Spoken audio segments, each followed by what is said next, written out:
Half a day and good evening. The Committee on Education, Air Transportation, Statistics, Research, and Planning will now convene this oversight hearing. Today is Wednesday, April 17, 2019, and it is now 6:08 p.m. For the record and in accordance with the Open Government Law, public notices of this hearing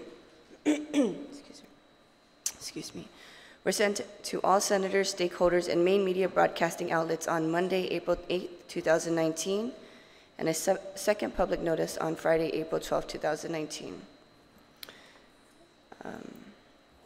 Today's agenda for the hearing is the discussion of the accreditation of Guahan Academy Charter School, and also to discuss the actions on Guam Academy Charter School Council. First, we'd like to bring some people to the table that will be speaking on behalf of Guahan Academy Charter Schools. Speaker Wampat, Mrs. Rosie Tanatongo,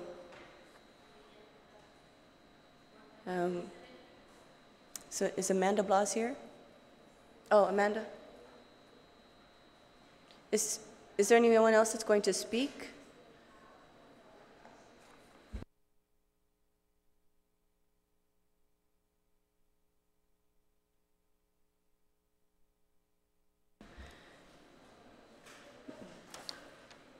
Mr. Akiza.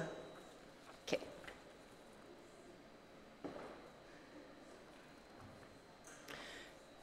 Okay, very good. Okay, I asked for this oversight hearing today to discuss some of the challenges that Guahan Academy Charter School is undergoing. One of those challenges is the accreditation for their secondary level education program, and then also the challenges of their financial obligations. Is there anyone that wants to speak first, or did you just, okay. Yes, Mrs. Tanatongo, please go ahead and state your name for the record. And I'd also like to thank Senator Jim Moylan for being present, and Senator Amanda Shelton, the co-chair of education. Thank you. So, good evening, Vice Chair Telena Nelson, Senator Moylan, and Senator Shelton. Okay, my name is Rosie R. Tanatongo, and I am the Vice Chairwoman of the Board of Trustees of Guahan Academy Charter School, and acting chairwoman in the absence of our chairwoman, Trustee Faye Valencia Ovales. Chairwoman Nelson and members of this committee, I would like to introduce the members of the board, and they are Trustee Dr. Cyrus is not here, Jackie Cyrus, Trustee Hendrik Iflock, and our new trustee, Aristides Urgiza, Al Isier, who filled the vacant position held by our late trustee, Victor Perez. GAC is here to offer the Committee on Education a brief synopsis of GAC's accreditation journey, which is the agenda for today's oversight hearing, and to provide responses to questions the committee may have. Madam Chairwoman and members of the committee, it is critical to note that charter schools are the only public schools that are mandated by law to attain accreditation. The charter law makes reference to accreditation on two sections.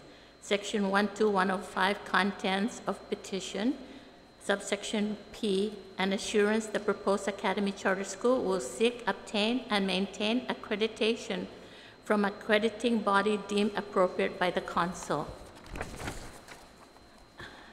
On section 12107, duties and powers and other requirements of charter schools. Subsection U, an Academy Charter School shall initiate the process for accreditation within the first 120 days of opening and attain accreditation within 5 years of opening. Immediately after the opening of its first school year in 2013 to 14, Guahan Academy Charter School GACs transmitted to the Accreditation Commission for Schools, Western Association of Schools and Colleges, which is WAS, its request for WAS affiliation form on December 11, 2013 via certified mail.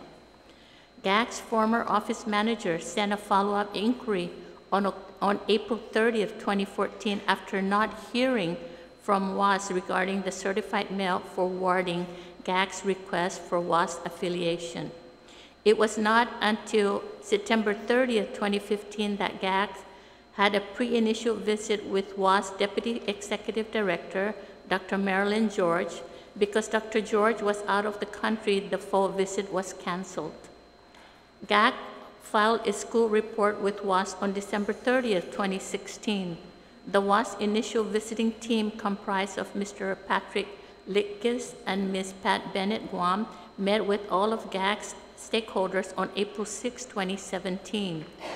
On June 29, 2017, WAS reported on its findings and granted GAG's candidate status for kindergarten to 12th grades.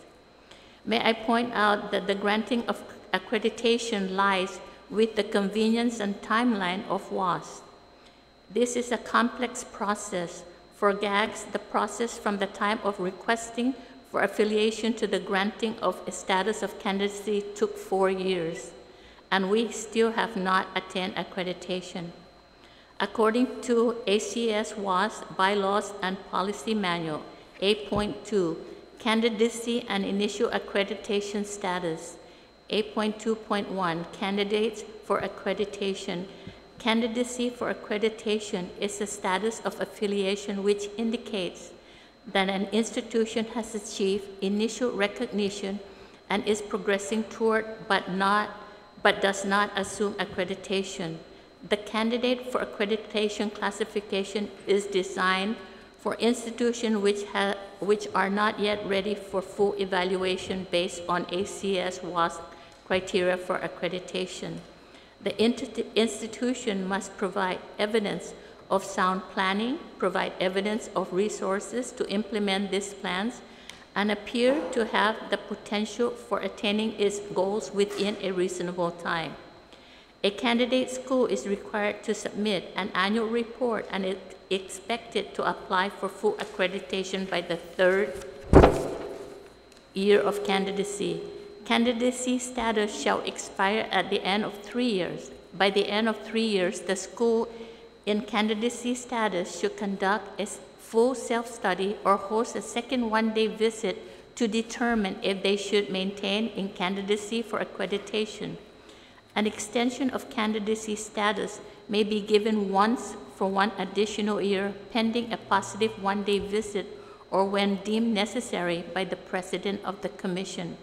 In some limited circumstances, the President is authorized to change a school's candidacy status to initial accreditation when conditions at the school have been sufficiently enhanced based on the initial visit rubric.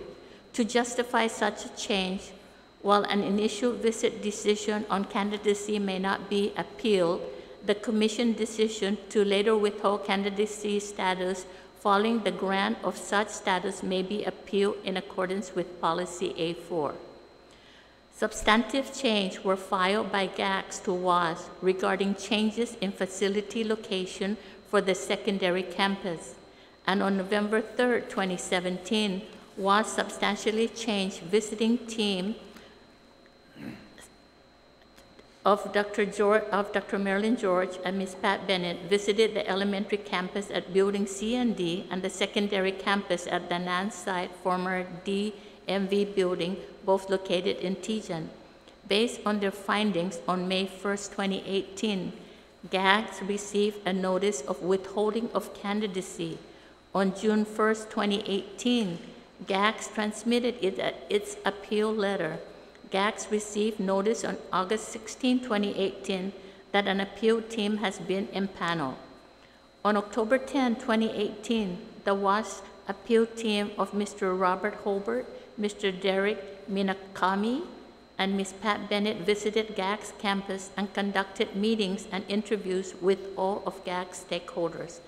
And on February 4, 2019, GAGs received notice from ACS WAS stating that the Commission ruled that the previous action of withholding candidacy status for grades 6 to 12, but candidacy status to continue for grades pre-K to 5th through June 30, 2020, for Guahan Academy Charter School was appropriate. The accreditation question was a major debate during the several meetings with the Guam Academy Charter School Council on GAC's petition for renewal of its charter filed with the Council on April 3, 2018. On June 14, 2018, the Council voted to grant GACs a charter renewal for the next 5 years. The Guam Legislature Committee on Education, then chaired by Senator Joe S. San Agustin, on June 15, 2018, requested a legal opinion from the Office of the Attorney General on the validity of the Guam Council's decision to renew the charter of GACs. On July 13, 2018, the Attorney General Elizabeth Barrett Anderson opined that the Council did not determine GAC's failure to attain accreditation within 5 years to be a material violation of either the law or other requirements set forth in Section 12113C, and it voted to renew the charter.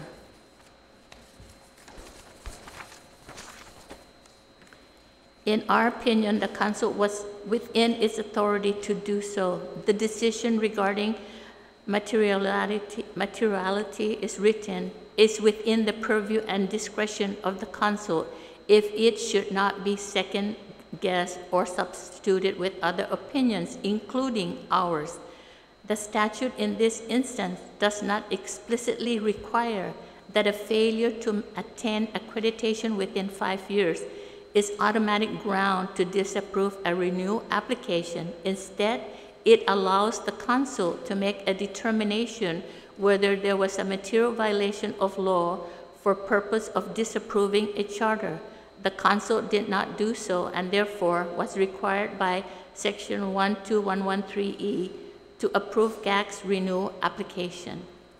Based upon the foregoing, the Council on June 14, 2018 approved GAC's charter renewal application is a valid action.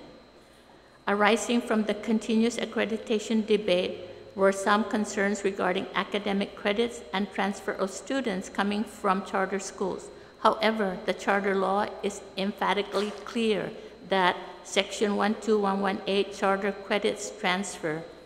If a student who was previously enrolled in an academy charter school enrolls in a public school, the public school shall accept credits earned by the student in courses or instructional program of the academy charter school in a uniform and consistent manner and accordingly to the same criteria that are used to accept academic credits from other public schools. This reciprocity of acceptance for transfer of academic credits shall apply to students previously enrolled in a public school who enroll in an academy charter school and students previously enrolled in an academy charter school who enroll in another academy charter school.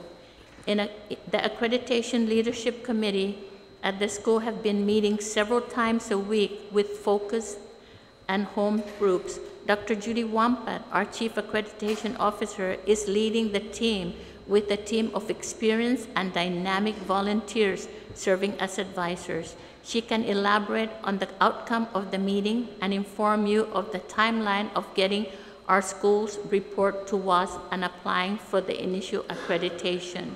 And Senator, I just want you to know and the committee that we are not only concentrating on elementary, we are going all the way to 12th grade. We thank you for this opportunity to present to you, Chairwoman, a folder of the brief chronology of GAC's accreditation journey and the correspondence exhibits for the committee's file. Copies of the chronology without exhibit are provided to other members. Si Jus Maasi ginin todos ham giza Guahan Academy Charter School in agradeci todo I ajudun mizu ni hami. Thank you very much, Vice Speaker. Thank you, Mrs. Tanatongo. I'd like to thank my colleague, Senator Joe San Agustin, for being present with us today as well. Just to clarify some things, and I'm glad that he's here, Senator San Agustin did write a letter to the AG last year questioning the council's authority, but also the decision that they made. And the AG opined that it was in the council's right to renew the charter or not. And so this is not the issue. the reason why the council renewed your charter or not is not the issue. The issue is losing the candidacy status, and what are we going to do for these high school students when they come to graduate and they're looking to enroll in other colleges and looking for financial aid. And if they graduate from Guahan Academy Charter School, how does that impact them and the services that they will receive when they go out and look for a college education? Even GCC will not accept students, not unless there's an MOU or some kind of agreement. But if we're only limiting our students to several colleges and denying them an accreditation backing, which hinders them from receiving financial aid, then that is the issue we want to discuss, and how do we fix it? I think Speaker Wanpet, Dr. Wanpet, you had some, Mrs. Tainatongo said you had some remarks. Yes, and thank you very much. And let me just answer the question that you've asked before I go into the accreditation process. Wow, very powerful, Mike. Granted, yes, they've withheld the candidacy for our middle and our high school, 6 to 12, but they have granted us to continue with the K to 5. One of the things that I did when I came on board was to actually call GCC and UOG to find out whether any of our students have been rejected, to enroll at both higher institutions, and the response has been no. What I also did was that we contacted many of our graduates, those that are still in communication with us, because we try to continue to see how they're doing and where they're going. And we have about 10 plus students who are attending GCC and UOG. We have about 4 who entered the military, and then the remaining students are gainfully employed in the private sector. And on the issue, but I thought it was too loud. Oh, okay then, sorry about that. On the issue then of financial aid, according to, and this is the financial aid.gov, ed.gov, is that the qualification for any college career students who want to get financial aid, and the requirements is that they just must have a high school diploma or a general education development certificate, which is a GED. They must have complete a high school education. This also includes homeschool children who then basically, they're not even accredited, but they are allowed to be able to apply for scholarships. They just need to demonstrate that there is a financial aid, that there are U.S. citizens, and the ones who are non-U.S. citizens are some of our own brothers and sisters in Micronesia, and those who are registered with the Selective Service, and then those who actually have enrolled at an institution. So those are the studentaid.ed.gov that actually is given that information. So although, yes, ideally, we would like our students to take then their diploma and say that, yes, they have graduated from an accredited school. However, although, yes, our students have pursued their going to a higher institution right here in Guam, which is the natural choice for our kids to go to, GCC and UOG. And then, of course, there are other forms of employment that they have pursued. So I hope I answered your question, and then maybe I can go into other things about the accreditation process. Yes, the reason why I bring up this concern, I'm terribly sorry, is because at the University of Guam, their catalog, it reads, special students, an applicant 18 years of age or older who does not meet the requirements for regular admission as a freshman student may be admitted to the university as a special student. General admission requirements for the special student are the same as those listed for the freshman student. A special student who does not possess a high school diploma or GED is is not eligible for federal financial aid. The following regulations and restrictions apply to special students. So they list what is required of them, but the argument is to be reclassified as a regular student. Special students must qualify through one of the following steps: submit a high school diploma, submit a satisfactory score on the GED test, or complete at least 15 credit hours with a minimum overall GPA of 2.0. So I was wondering, what is a regular student? So when we looked it up on the FAFSA website, it says, to be enrolled or accepted for enrollment as a regular student, this is on the Federal Student Aid FAFSA site, to be enrolled or accepted for enrollment as a regular student in an eligible degree or certificate program, a student who is enrolled or accepted for enrollment at an institution for the purpose of obtaining a degree or otherwise recognized education credential offered by that institution will be eligible for federal student aid, which you must be a regular student. And so it kind of alludes to the fact that they're looking for students that come from accredited institutions. And so that is the concern that we have, is we're going to, if I'm wrong, I'm okay with being wrong, because then it would be good for the kids, right? Absolutely. And so I want us to clear this up and maybe discuss the future of the secondary level at Guahan Academy Charter School. Of course, and I'm just as concerned as you are, you know, being an educator myself. So I contacted last night an official in the finance office, actually, to find out, and he had referred me to U.S. Ed that says that, you know, who's eligible for the Additionally, he said, we don't have a policy that states a student must have a high school diploma from an accredited school, as we also accept homeschool students who clearly are not from an accredited high school. So this came from the finance office at UOG.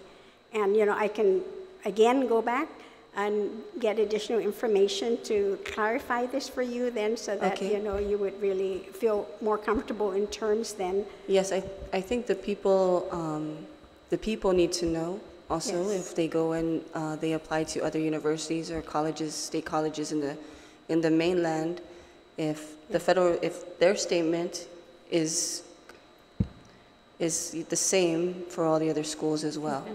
Yes, and and I think everybody really should know as well, is that one of the most prestigious universities in the United States is Harvard University, and it's not accredited.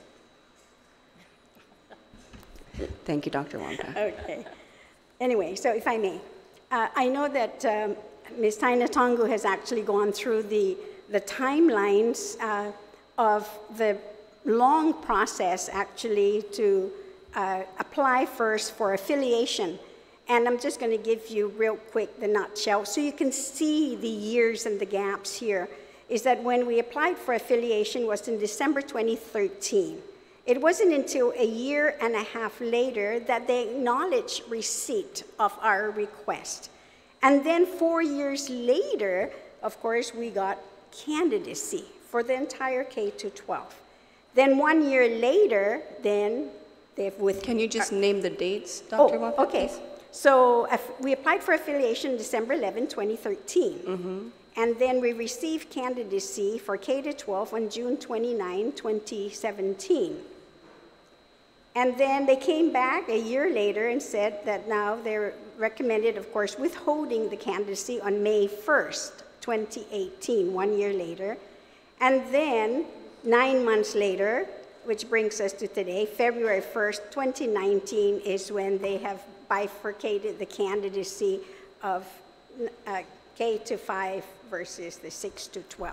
So when you look at the timeline, you can see it varies, and it will vary from school to school as well, depending even on the size of the school. And the process really, through normal process, I know the law says 5, but it actually could take 6 years.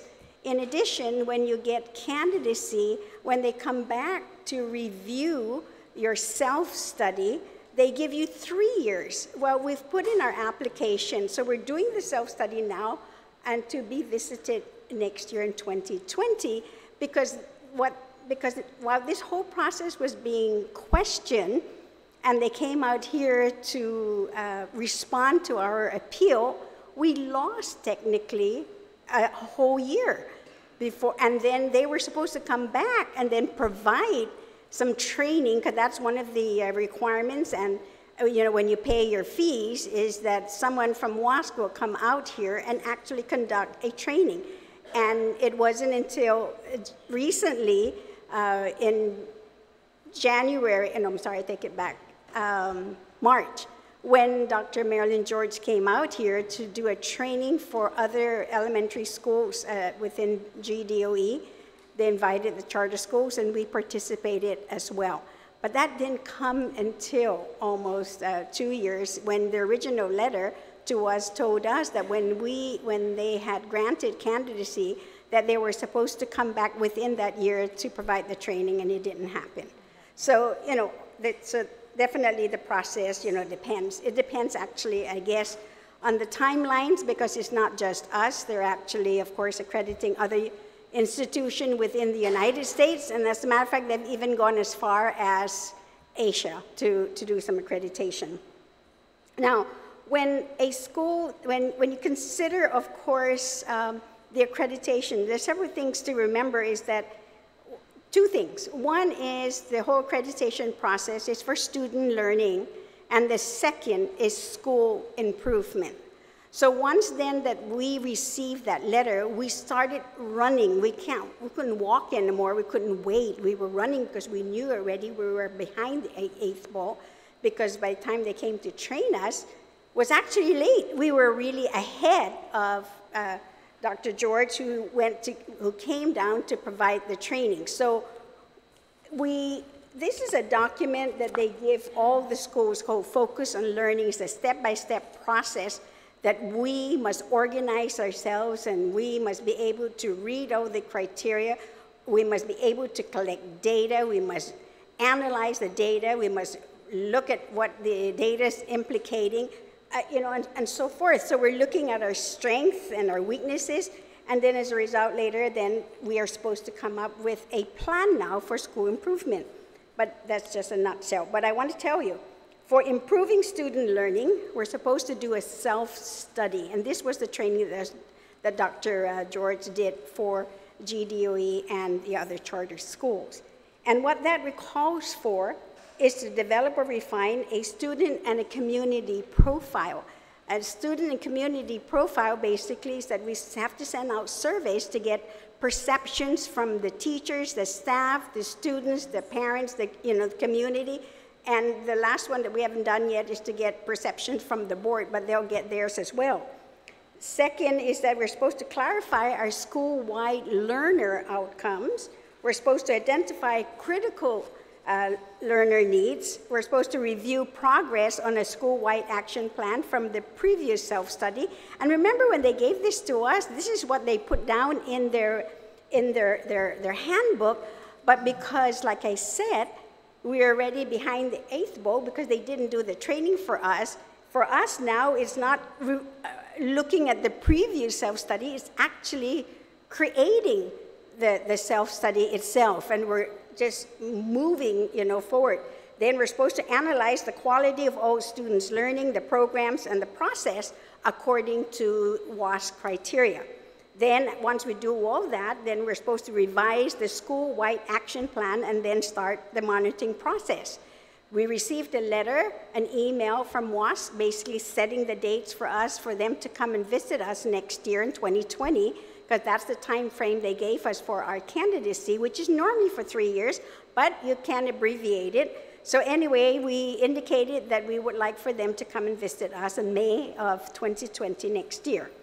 After that, of course, then there will be this follow-up, again, another process to refine, implement, analyze, refine the next steps, and inform the community of the progress. And that's normally a process that could take, ideally, they will say 3 years. And we're doing all this within a year. Now, I want you to know is that although, yes, K to 5 is, we have candidacy for K to 5, is that we are not leaving our 6th to 12th graders behind. We're taking them along with us. So everything we're doing for our K to 5 students, we're doing exactly for 6 to 12. And I say this because it makes it so it's like we're reinventing the wheel. We're going to do a K to 5, we're doing all these surveys, and then we stop until a year later when we put in our application for the 6 to 12, then we go through the same process again. So we're taking them with us, our 6th to 12th grade students. That means going through their SLOs, you know, their student learning outcomes. We're looking at student critical needs. We're collecting all the data. So the process, in a way, with accreditation is not just now what we're going through, it's a continuous process. You don't stop. I mean, once you decide that you want to be accredited and you get accredited, you do this every year. You can't stop. You got to keep going until you decide either, one, you don't want it anymore, or two, you're not going to be a school, or whichever the case may be. But it's a continuous process, and rightfully so that it should be, because it's assessing. You know, our curriculum is assessing our student learning, it's planning, it's implementing, it's monitoring, you know, and it's just going over and over and over. And like our vice chair said, now since receiving the letter from WAS, there are 3 actions that they really could take. One is, depending on how good your report is, they could immediately give you what they call an initial accreditation. That's one step. The second step then is they say, well, you know, there's still some things that I feel that you need to work on, so I'm going to give you candidacy, and then you have about 3 years to do that. And then the third, of course, now would be then to withhold you know, your accreditation status or the affiliation. So, and then it says, of course, that we may wish to reapply, and then show what the corrective actions or deficiencies that they found. So when you read that carefully, actually is that, well, I'm not going to wait until I reapply to show them and fix all these deficiencies. I'm doing it now. I'm fixing it now. I'm correcting everything for our 6th to 12th graders. And that's what I mean when I say we're taking them along with us. So the focus on learning, this handbook that I shared with you, the process is, now remember, it's not one person writing this report. It cannot, it will not, and it should not be one person. I can't be the person to write this for the school. So the focus on learning process is that then we're supposed to then break up into 3 groups. We have our focus groups. Our focus groups, of course, are the what we call the interdisciplinary groups. These are all grade levels who will come together, and inclusive of the staff and even board members, like, you know, Madam Vice Chair here, she comes to attend, she attends the meetings being held, but not to tell them what to do, but either to provide information, to be aware of what is going on. So that's the focus group. That's the first group. Then we're supposed to organize ourselves into what we call home groups. And the home groups are then the stakeholder groups, and these are by grade. So that means our 1st graders, our 3rd graders, 5th graders, 10th graders, those are by groups, okay? And then the 3rd group is the leadership team. And the leadership team now would be all the chairs from all of the focus groups who come together and meet with the coordinators. I have 2 teacher coordinators. These are not administrators at all, but rather the teachers. So my guidance counselor and my DI coordinator are the co-coordinators here, looking and addressing and guiding and motivating and setting everything in motion. And in that team also, then of course, they review the narratives. So once that we've collected the information, all the data, and this is how thick the data is that we've collected, all the different perception data, the demographics also of our students. So, I'm sorry. So when we looked at our demographics and then we looked at some of the perception data, there's so many questions that you ask yourself about what is this telling you? What is it that we can do to go back to make better? And so when the teachers see this, all the groups who see this and start to write the narrative, because we're writing this month, the narrative, the final draft will be in December, which we would have to send then to WASC to review, and then that's when they come to visit us. So this week is, Easter break, naturally, for our teachers, and they should be at home and be with their families. But I'll tell you how dedicated these teachers are. Their focus groups are coming in this week. We even have one tomorrow meeting. We had 2 that met the other day. And then in the summer, so to go on to let you know how this process is and that, it's ongoing, is that we also presented to the board a timeline and what our schedule will be. Now, the schedule is also reflected from what's in the Focus on Learning handbook from WASC. So, we have our groups working, even if we got the accreditation summer work session, fall semester timelines, and all the way until December. And so right now, chapter 1, there are 5 chapters. So chapter 1 is the student community profile, which we've done now. Chapter 2 is the progress report and critical areas for follow-up. That's April. Chapter 3 is the summary of data and progress. That will be in May. Chapter 4, the self-study findings, will be March to November. And then, of course, chapter 5, the school-wide action plan in November. And then December, we finalize everything and we send off. So it's constantly, as a teacher yourself, is that, you're constantly rewriting and making sure you don't leave anything out, and yet you answer all the questions. And they provide some questions, but we're also able to draw our own conclusions. We're supposed to synthesize and analyze and then, ask what the implications are. So I just want to make sure you really understand that this whole process is definitely not an easy one, but to let you know what are some of the things that they're looking at, which you would love and people in the community would appreciate, and I do too, because just think of some of the things that we are looking at. Everybody's looking at ourselves. 1, the school purpose. What is our school purpose? So we have to go to our vision. We got to look at our mission. If it's not working, we need to change it to align it to what our curriculum is. Then we look at governance. So don't think that whatever it is that the board is doing and passing and all that we're not even looking at that. We are. And some of the board members are saying, wait a minute, what's that got to do with accreditation?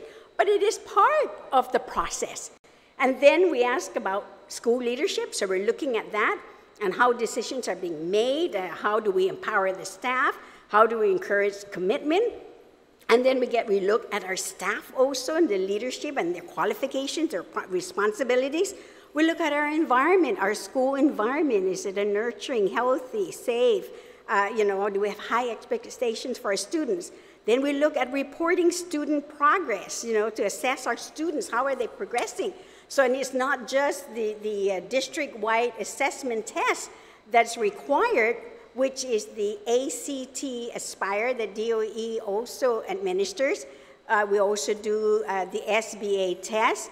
And in addition, because of the fact that we actually respond to, intervention for reading in particular, which is DI, is that we use other tests to validate what it is we're doing, like DIBBLs and BOEMs that we give, our students and the RAT. And so we hired an independent evaluator to actually look at the data. Of course, we send the SBA and the ACT Aspire to DOE. The other thing on group, and then we also have school improvement process. Then we look at the curriculum, instruction, and assessment. Then we look at student support and academic growth. And we even look at the resource management and development. How do we use our resources? Are they available for certain things? We have to even break down percentages, in terms of how those monies are being allocated for instruction into the school. They want to see all this. Now, when we finish all the report and they look at it, they may turn around and say, well, here I see this as a weakness. And then when they do, because remember they come to visit, and they review our papers, then they tell us, you know, what are the weaknesses? Then we go in and review and make all the corrections and adjustments and everything and submit that, or we verbally tell them what it is in their visit, and then of course the team, usually 3 people, will come out, they go back, and it's not, the 3 would write up the report, make their recommendations, give an exit report to the schools, and then eventually report to the entire commission, who would then make the final decision. So I hope that I didn't take too long to explain that. Yes, I appreciate the timeline and the process you have to go through. I'll open it up for some of my colleagues. They have some questions. So just Masi, Madam Chair. Thank you, Speaker Wanpat. It's good to hear about the self-study and the whole timeline. I really appreciate that information as well. But I was wondering if we can see a list of the deficiencies that WASC shared with you. Sorry about that. No, not, I mean, not meaning no, I can't give it to you. The question, I mean, the deficiencies that they saw they're like, for example, on their first visit, on their first letter, where it says it is the decision of the Commission to grant Guahan Academy Charter School K-12 candidacy through June 2020. And then so then what they did is they gave us our school-wide strength and critical areas to follow up. So that's the one you want to know. Yeah, so then it says that the school leadership and all stakeholders should carefully review the expected protocols of WASC as they prepare for future reports, as to provide their school community with a complete report addressing the expectations of the committee. 2, while the school developed and provided their SLOs, which is the school learner outcomes, that these are lacking indicators and rubrics, which is exactly what we're doing. And it is critical to include these so that they are measurable. See, that's the one thing, they have to be measurable. 3rd is that the report they're represented did not show or analyze the data. And that's exactly what we're doing now. Remember, I told you that we got all the data we collected. We're analyzing the data. We've already gave them out. During a review of then the other 1, 2, 3, 4, 5. During a review of the report, there were outcomes and achievements listed, but no school-wide strength or growth areas identified.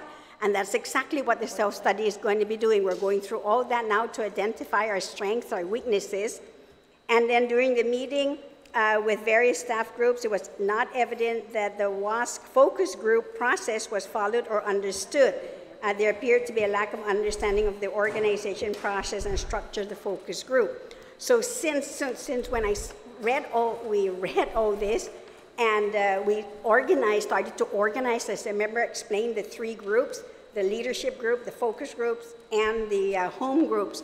All those were organized, and then we then started to do professional development with all the different groups, showing them what their responsibilities are, showing them and helping them, working with them as to what it is we're doing. So the PDs we have here documented, showing exactly what was discussed. And we have to document this because we have to provide this also to the WASC team to show them that we are really responding to everything that they're telling us to do. And then they're saying that from discussion with the parents and students that there is a perceived need for additional courses at the high school level. And then the last, it is recommended that the school leadership and selected staff focus group leaders attend future WASC provided training opportunities to gain a better understanding of the accreditation process, and we did that too.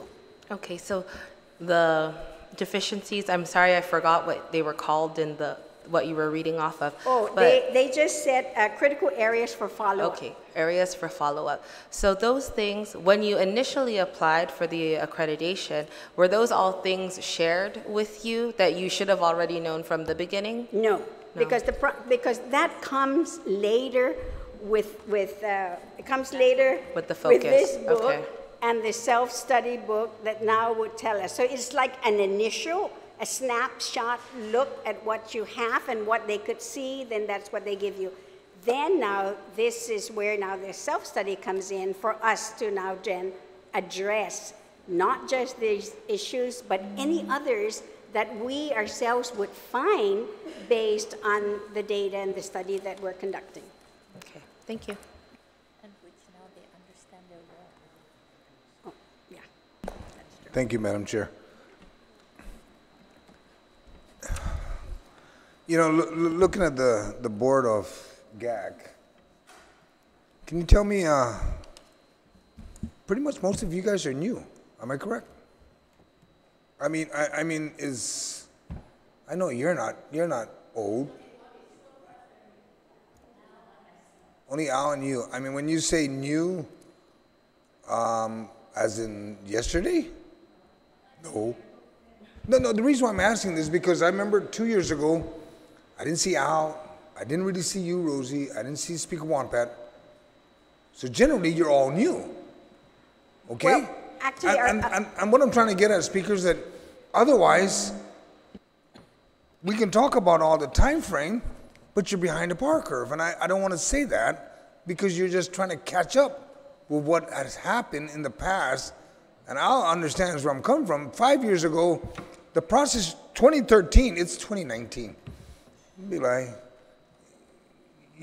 what year did you come on board, Speaker Wampat, on the GAC? 2017? I came in August of 2018. 2018. Al, when did you come on board?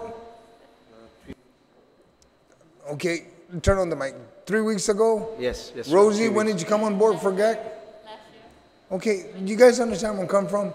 And what concerns me is that what happened 2 years ago, if you guys were there, you could have been closed. Unfortunately, the council took a different direction. You're still open, and now you're trying to get to the accreditation process and get it cleaned up. I just wanted to make sure that's very clear here, because this is not the same group that I dealt with 2 years ago, or almost 3. Okay, and I just wanted to make sure that's clear. And I'm just concerned when, as I see all this, I think my colleague Senator Shelton asked for a copy. Can we get a copy of all the things that they said you had problems with? It's just for the purpose, if we can just get a copy, not right now, but by the time we're done. Yes, I would definitely make sure that we provide. Okay, because you a I think copy that's of what it. she was asking. I Yes. wanted to see it, and as I listen to what's going on, I'm also very concerned about the accreditation, because thank God GCC and UG didn't turn away the students. But it's just really weird that they don't turn away, but they say you need to come from an accredited school. Because I'm really nudging on the oversight chair of GCC. GCC, it states here, if you want to come in, a student must be admitted to college in any of the following classification. It talks about accreditation first thing. I'm just happy they didn't turn away our students, okay? I'm not saying they should, but I'm happy they didn't. And the same thing with UG. That's all I'm saying. We're just very concerned that you get your accreditation soon. Because the clock started in 2017, as far as I'm concerned. So you got less than 4 years. And I know that the council, once they get a quorum, they get fully formed, they'll determine whatever direction they need to go. But I'm actually hoping for success for GAC. Okay? Senator, we're working really hard, and the staff are all on board. They all are taking time to meet with their groups, and I am participating since I'm sitting down with Dr. Wampat to make sure that we achieve what we need to do for accreditation. We want our school to be accredited, and coming from DOE, you know, all the magnitude of collecting data to make sure we present it to the committee are all time-consuming, making sure we take all those surveys, we receive all those surveys back. So our team are here, they are really all on board, they understand the process, and now they're totally moving forward. Thank you, that's very comforting to hear. I don't know what it was before. If I may, Yes, sir. Vice Speaker and Chairwoman, my name is Hendrik Ebluk, and I am the treasurer for Guam Academy Charter School. I replaced the late the Paris. Well, it may not be necessary, but I just wanted to be known. I came from Chuuk, which is the sister islands in our Micronesian area, and the public school system in Micronesia are not accredited. Just for your information, not all of them, but as far as I know. And I came out of one of them. And because we are eligible for federal grant, as you also mentioned here, I attended the University of Guam. I graduated from there, and I got my master's degree from UOG. But I came from a non-accredited public school. I just wanted to be known. Thank you. I have no further questions, Madam Chair. Thank you, sir. The question is not whether the students are learning, because I believe in the curriculum that you provide that the students are learning. I've gone to your graduation and I see how you lift up these students, especially some of them that are high risk. And you made things very possible for them and for them to grow. The question here is, within the accreditation process, we all know that the accreditation process begins with a self-study. And I understand that many of you are fairly new. That's understandable too. But we still owe an answer to the people of Guam on why are we not accredited, what are the steps that we are going to take to get accredited, and how does that impact our children's future from graduating from a non-accredited school. And Harvard is an accredited university. So I'm just saying, the question is not whether you are doing your job or you're doing the best you can, because all of you, I know every single one of you personally in some form or another, and I absolutely know that you are doing your job and you are helping these children along. But what is the impact for the kids that are going to graduate because the school is not accredited, because the secondary level is not accredited? And if there is no impact, then I will be there supporting you every step of the way so that you can get accredited. But if there is an impact in some shape or form that will hinder their higher learning, then that's something we need to address. Thank you, Senator, and I totally agree with you, because those were the questions that we've actually even asked ourselves and our teachers, about this. And definitely the steps that we're taking is exactly what I have just described earlier. How does it impact our students? The only way in which right now that I cannot answer for private institution in the States, of course, because they are privately run with private funding. They can set their rules and then, of course, reject whomever.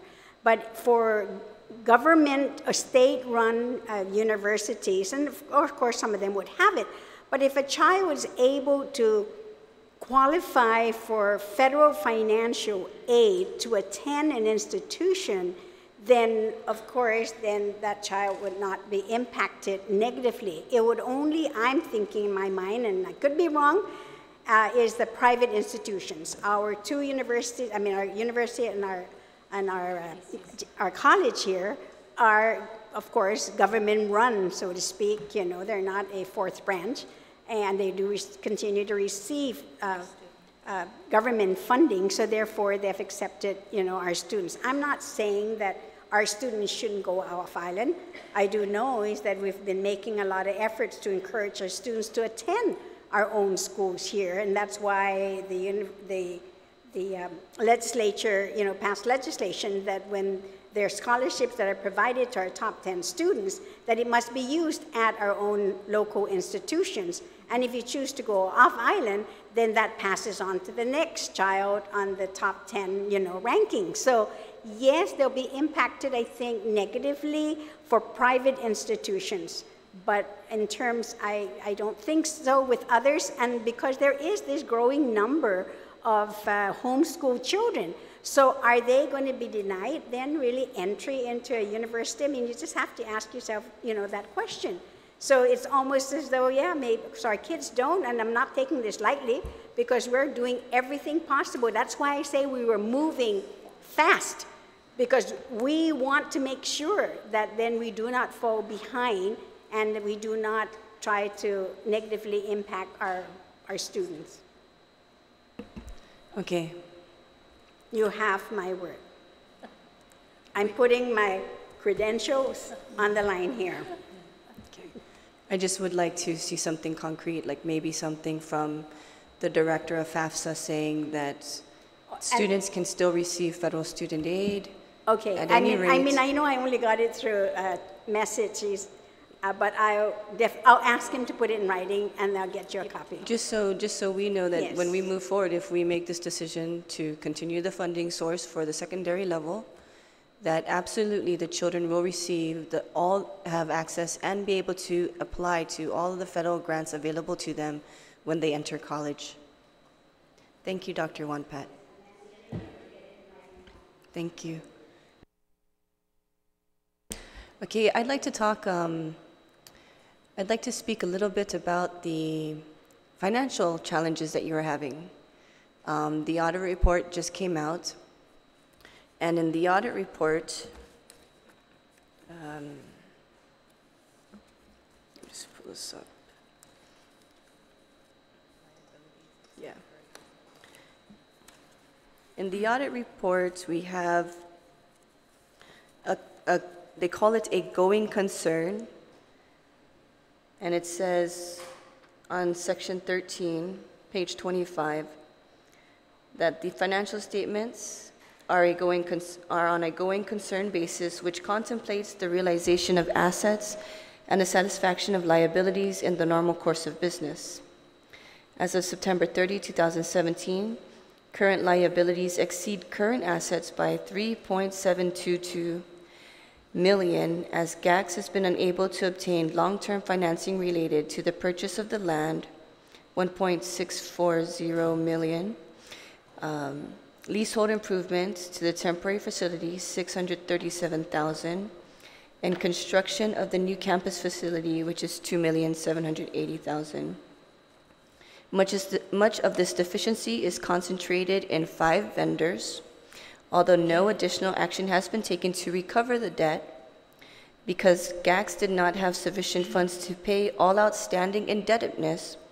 Substantial doubt was raised about its ability to continue as a going concern.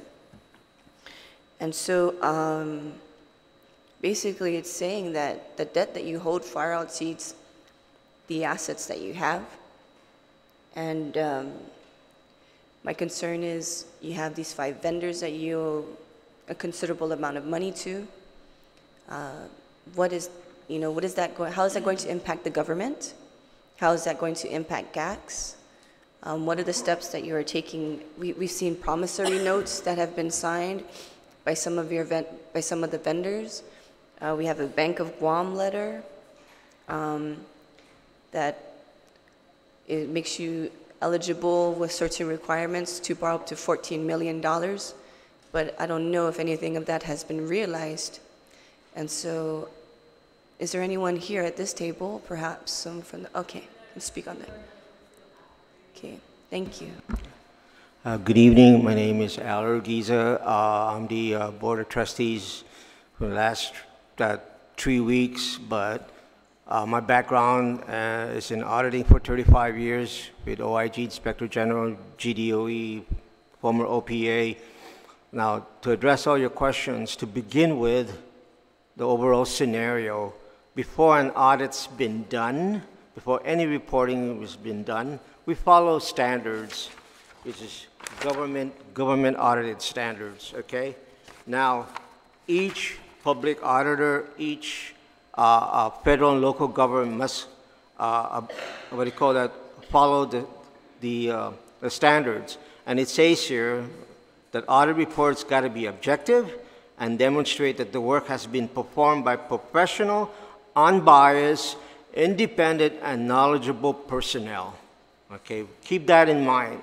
Now, in your audit report, which you are reading now from OPA, it stated there, Guahan Academy Charter School, the title FY 2017 Financial Highlights.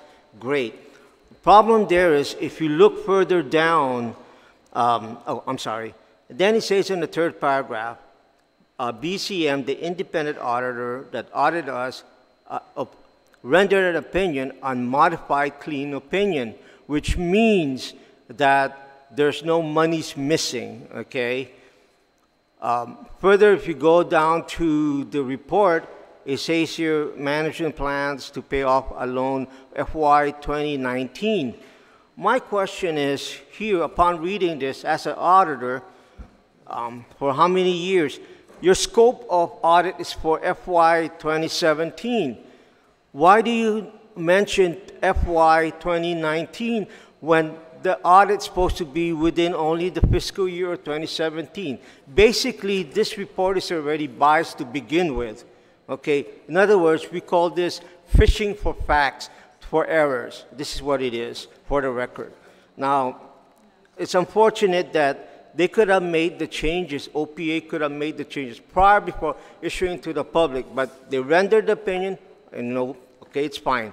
The other thing too, on second page, it says here, at the end of school year 2018, again, they went beyond the scope. Okay, the scope says FY 2017, but why did they mention 2018? There was never any audit for FY 2018 and FY 2019, and we never procured that. OPA is the one in charge of procurement. I'm confused in that one. As a professional, this was already biased to begin with. That's what I'm trying to say. The scope did not address the true picture here. If we stick to FY 2017, we stick to FY 17. The other findings were all for FY 2018. We could have provided the responses for FY 2018, but there was no procurement for that. There was no audit services request for that. We're sticking with what was mentioned as stated on the report, FY 2017 financial highlights. Okay, so that's why, and also, if you note on page 3, it says here, one material weakness, in the bottom page here, that GAC's financial obligation exceeded the budget. Within the time of one fiscal year as an auditor, you should be able to find a lot of weakness, but only one material weakness? That's very weak. So basically, this report is already, as I said, failed to comply with the GAO standards. And folks, please, I caution you too, because this is what also the feds addresses this also, and you should know that, Mr. San Agustin, you were there, okay? They will look at all of these reports during the peer review. And by the way, we were never issued a peer review, and we've been requesting for that also. So that's why I simply don't, as an auditor too, former auditor, I would not trust this report because the scope is very vague. You say 2017, you're addressing findings for 2018 and 2019, and there was no audit. And the best way to do it, ask for the work papers to substantiate the findings. We can't find it. Case closed. So how do you expect to pay for the money that you owe to those 5 vendors? I would do. Because whether or not we want to place, debate the audit report and in the manner it was done, there's still money owed. There's still that debt that Guahan Academy has. So how do we fix this? And I hope it's not going to say that we have to give you more per enrollment, because Senator Sinagasine, as the appropriations chair, he's being very tight with the education department.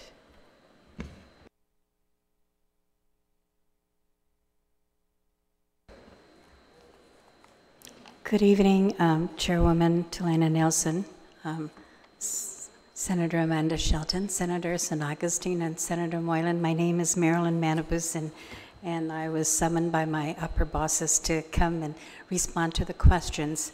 I think we may want to focus that the audit that's being released is a fiscal year 17 audit. And so fiscal year 17, the complexion and the environment that existed then and the facts and everything is being looked at and is being reported on.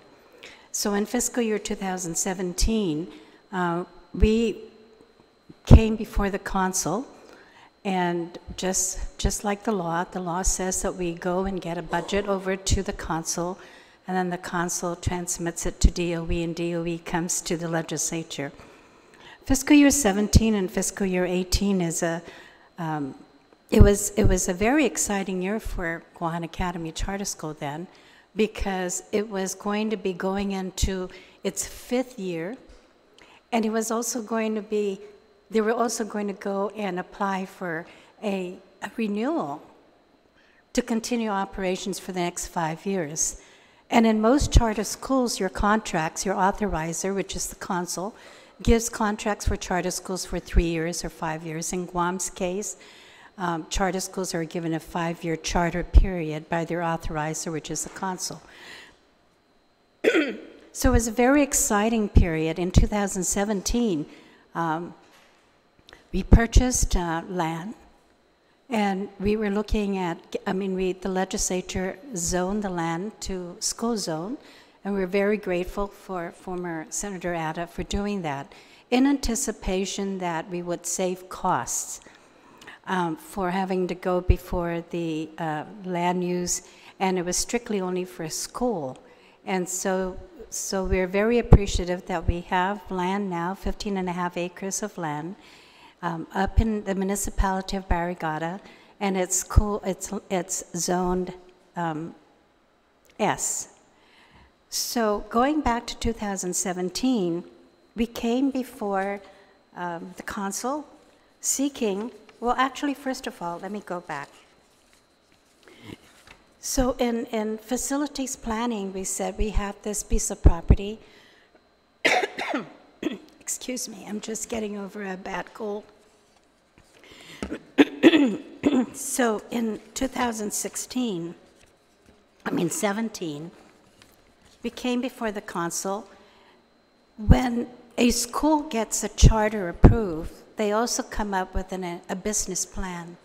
And the business plan is when you say, during your charter period,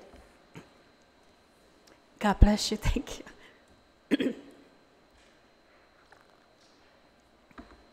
There is a business plan. The business plan is your 5-year enrollment. So charter school comes in and says, for the first year, I'm going to enroll this many students, and then up to your 5th year, you have a projection of what you anticipate your school is going to grow into. So for Guahan Academy Charter School, our charter-approved student population was 1,015. We put a business plan together. That was our business plan. We put that plan together, went to the council, and the council approved our budget for 1,015, and at 6,500. I don't have a calculator, but somebody can just multiply that. Oh, okay. That would be $6,597,500. If the legislature were to continue, if they were going to approve the budget. So on a council-approved budget, it went to DOE, came down here. We went to the bank, and the bank said, this looks like a very good plan. And we showed evidence, because of course, the bank, they have all these underwriting requirements. They want all your audits. They want all your financial statements, audited financial statements. They want your projections for the next 5 years. And we told them that even if this was at our 5th year, that we felt good that we were going to get our charter renewed for the next 5 years. And so the bank looked at it and said, I'm going to grant you your $14 million, gave us a loan commitment letter, provided that you would get a USDA guarantee, a guarantee for 80%. And we thought, oh my goodness, here's another critical step to undertake. We went to USDA, and USDA said, we are not the clients for USDA, the bank is, and USDA said to the bank, you're asking for an 80% guarantee, we'll give them 90%. So it made us very excited that you now have a federal arm of the, a financing arm of the federal government that was going to guarantee our $14 million facilities loan. So here, okay, January is usually when the budget goes into the council. And then it goes down to DOE. DOE transmits it to the Guam legislature. Guam Academy Charter School went in a very ambitious open enrollment plan, because we had 1,015 students that we wanted to enroll. So we had the open enrollment over at the Agana Shopping Center. We had open enrollment up at the GPO, and we were at maybe 973 students by July and August. And at that same time, there was no indication from the Guam legislature that they were not going to pass our budget. So what had happened was... You're talking about 18 budget, the 2018 budget. Okay. So we, just so you understand the how GACS was going to address the debt ratio for a $14 million loan. They looked at it and they said it was feasible, because then we would have our own facilities and we will expand. From our charter renewal, we would have grown from 1,015 and move forward to another 5-year growth, because we would have our charter renewed. Well, and it didn't happen. We enrolled the kids. They went to school in August, and we were told, your budget is not approved, your cap is remain at 740. Please do something about the kids, because we're only funding 740. And so the deans and all the teachers said, okay, what do we do? So they sent letters to the parents and said, please come and take your kids. And so some of them were upset. We had to deal with it. Some of them had some of their siblings stayed, and the others left. And so we were left with 873 students that we had to feed and take care of for fiscal year 18. And the fiscal year 18 budget was at a cap of 740 and at 6,500. So we took care of them, and then we came in. Let's look at fiscal year 18. So in preparation for the facilities expansion, we had gone out on an IFB. We had looked at, instead of constructing. So we were told that there was the buzz about the alien labor. So we said, okay, we don't need to construct a new school. Why don't we move this particular, we'll move over to the NAN building, which is the former DMV building. And facilities are up there. There are 2 buildings there. And one is the former DMV building, which is used as an administration during that time. And there's a big, huge warehouse there that we looked at to be configured so then we could fit all our kids. So we would be at one campus and not be over at the building C and D at the TGen campus. And so did we let WAS know about this? Yes, because in their first visit, we had the A&E WB Flores with all the big, huge plans show them where, and then some of them actually went over to the site to look at where the facility was going to be. We stayed there. We entered into agreements. We entered with vendor payments. We had to renovate the facilities. We entered with all the vendors that were needed to. We were told that we needed a water supply because then during that time, if you remember, there were always water outages out there, and so DPW couldn't give us the permit that was necessary for us to open. And so it was what was going to be an exciting year, kind of just like, was a very, I don't know if I have a word to describe it.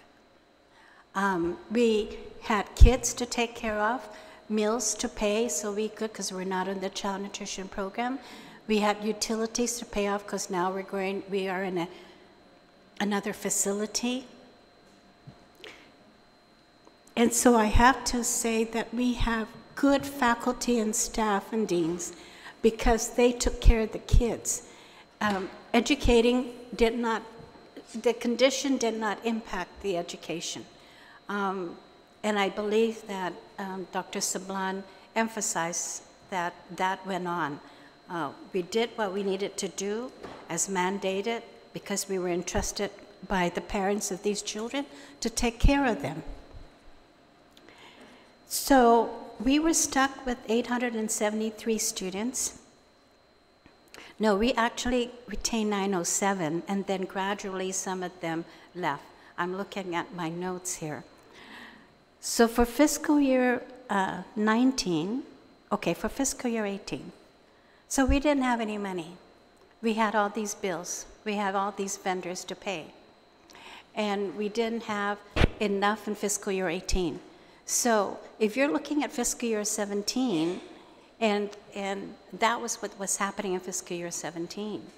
But fiscal year 18 was when we actually looked at a payment plan and another payment, something to,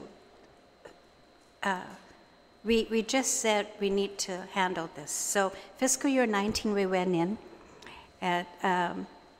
and the board sought for a $3.7 million loan with the Bank of Guam.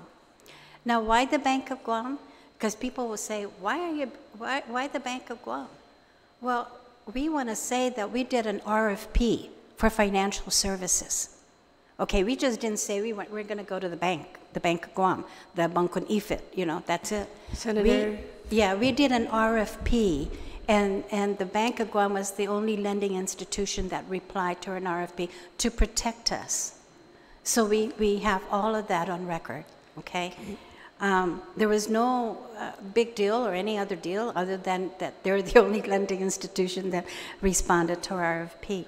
So in fiscal year 2019, to retire the outstanding obligations, we started to meet with the vendors.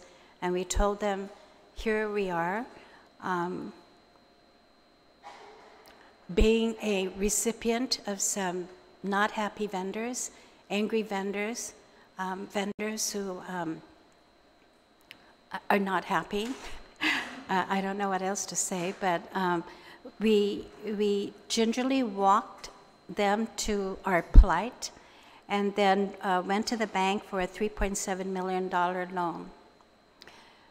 So in the fiscal year 19 budget, we set aside what would be the amortized loan amount to pay back that debt if we were given a $3.7 million loan.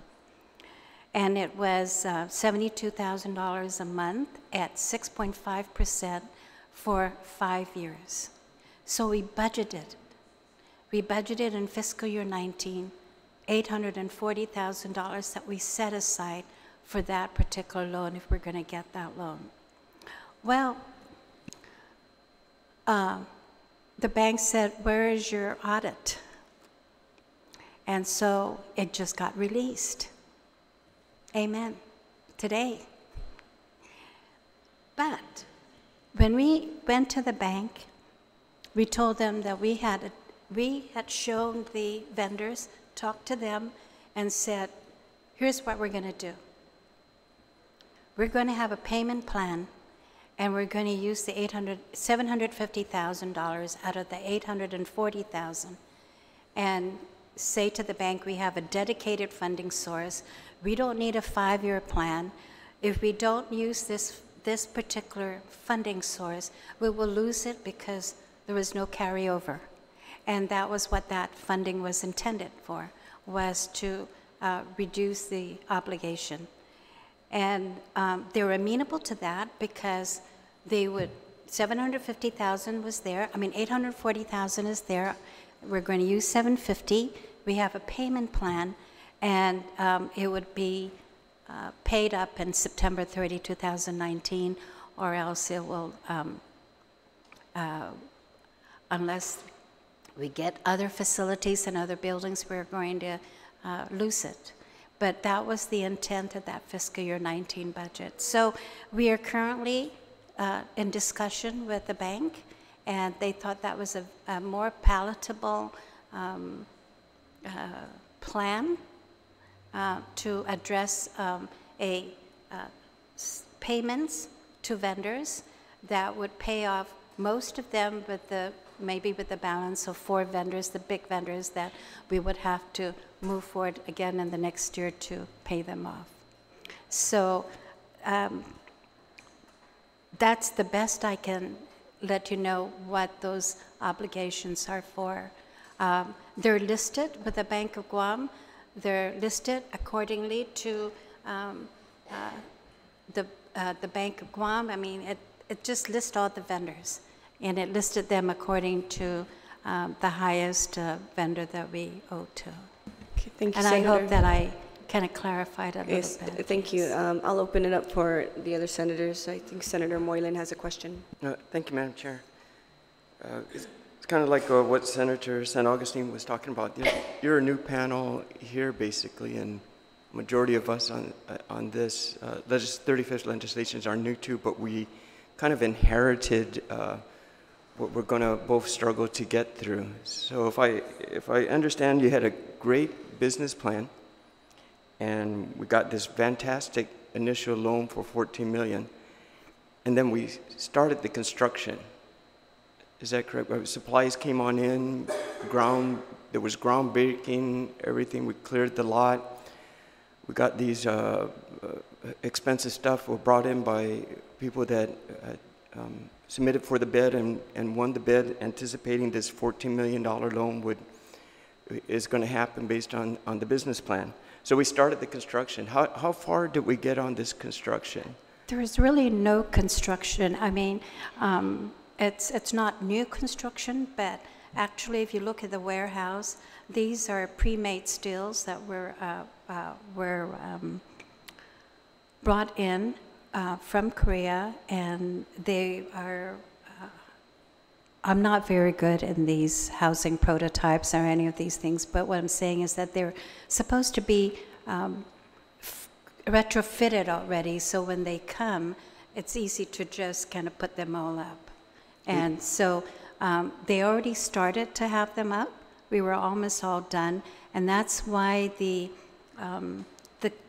secondary campus was in that administration building temporarily before, because we did not get the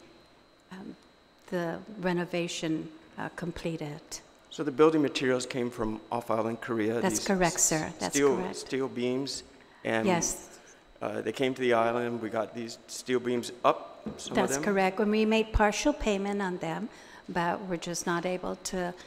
The loan didn't go through, so then we could, pay off the vendor. So all that material arrived, in other words. All the materials have arrived, and they're stocked somewhere. Do you have an idea of what that price is that we owe for that material, the beams, for example, you were mentioning? Yes, I believe, hold on. Okay, I believe that the amount was $1,356,906 to be exact. there's a balance then? Yes, there's a balance. The balance is 996,000, about 96. Okay. So basically, our loan for 750,000 is not going to pay that one vendor? No. What I did was in the adopted payment plan that the board looked at, we paid off all the other smaller vendors and the 5 major ones. So we took 750,000 and we paid off all the small vendors, or we're going to pay from the 750,000. And then the balance of that, we actually just redistributed with a payment plan of about 87,000 for each of the vendor. Okay. When was this vendor then made aware that because of the budget, we reduced your student enrollment down to 740? When were they made aware of this? Well, they were aware immediately when we told them that that we were not going to move forward with the plan, and so how we knew is when the governor vetoed the bill, and the legislature overrode the bill for fiscal year 18, and that didn't happen till past September, so the timeline is also very important, and I believe that you have some conversations with other charter schools members that we need to know if charter schools are going to get their budget at a certain time, because open enrollment begins it's beginning now, surveying who are coming back, and then in August they're in school, and usually the kids are in school before we even know we have a budget. And so it's really important for planning purposes that the good senators take a look at that and see, if it's going to happen or not going to happen. But I appreciate if there are any other questions, I'm here to answer. I believe Senator Moylan was asking, how are you going to pay off 996,000? And then you said that there are 5 other vendors. I think there's one for 1.5 million.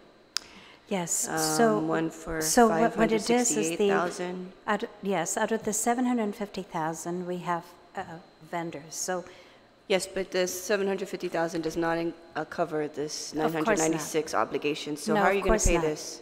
Yeah, of course not. But now that we have the audit, we may go back and see what we can do with the $3.7 million. Is this the audit that Mr. Urquiza said was biased? So you're going to go back with this biased audit to the bank? Well, the bank doesn't. Okay, I'm just saying. I don't think it's a biased audit, but I'm just saying that these were your words. That you feel that this audit is biased. So I'm wondering, with this interpretation, you're going to go back with this same audit? This is the same audit you're going to go try to get out another loan to pay the 996,000 and the 1.5? I was asked to provide a audit for 2017, and that's what I'm going to do. And so it's the only audit that we have. And so, Madam Chairwoman,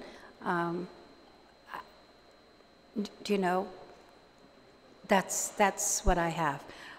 I just want you to know that currently the bank is looking at the most prudent and most practical. I'm sorry. They're looking at the most prudent and practical solution, which is looking at a source of funding which is there, and that is short term, and it would give Guahan Academy Charter School monies to make some payments to the vendors. And it is short term. It's there, and I believe that the bank thought that that was more realistic, palatable, and prudent. Okay.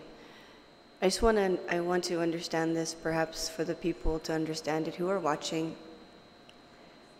You took out a loan for $750,000, right? And you paid off some smaller vendors. That money that you're using to pay back that loan, where's that money coming from? Is that the money from the general fund? Is that the money that is being appropriated to you per student? Yes, Or- it is. It Okay. is because it's a source of funding, ma'am. Okay. And so now you're going to take the audit, and because that's what you were asked to do by the bank, to go get an additional loan to pay off the other vendors that you owe money to. Is the appropriation that is given to you at $6,500 enough? Well, Senator San Augustine is saying $6,088. I'm trying to push him for $6,500 as it was originally promised, because the state of our island is promising, Senator. And so I'm thinking we can afford this, a couple hundred more for the students, for the children that we all campaign on. Education should be a priority. So I'm hoping $6,500. Is this going to be enough to continue to pay off that $750,000 loan, and then your commitment to the bank to pay off the rest of these vendors? Okay, just for clarification. The funding source is from the fiscal year 19, and the funding level is $6,088. And so that, again, when we went in, we asked for $6,500 for 873 students, but we are at 713. We had this discussion about how at the time of enrollment, where the Department of Education asked you on September 30th for that school year, what is your enrollment, total enrollment?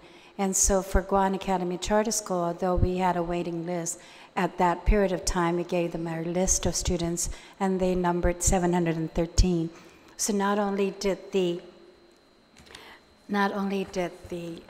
reduction of the per pupil rate impacted funding, but also not having to meet the 740 further impacted the funding level. And so I wanted to let you know that our total revenue was reduced by really almost $469,256, because we lost out $304,880 when the per pupil rate was cut from $6,500 per pupil to $6,088, and then we were further impacted by not having enough students to meet the 740. So that was a revenue loss of $469,256 for fiscal year 19. But we still have the funding for that $750,000 loan is still intact in fiscal year 19. So if the good senators were to continue the operations of the Guam Academy Charter School at a higher level of 6,500,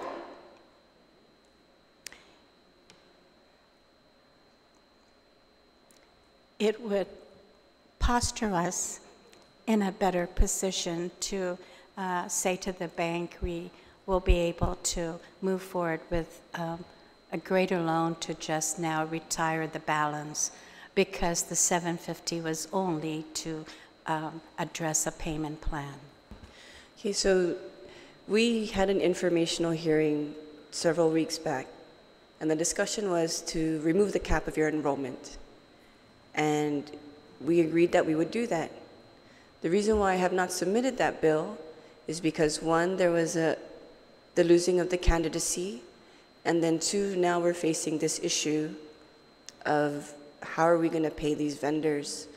And I'm concerned that these vendors are going to come and maybe sue the government or some shape or form trying to demand this type of payment. maybe, I don't know if it's a very basic question. I just want to know that if Guahan Academy Charter School and all the other charter schools are able to receive the original appropriation in FY17, which was $6,500, will you be able to cover the costs of the payment that you owe the vendors? Will you be able to attain accreditation for your secondary level?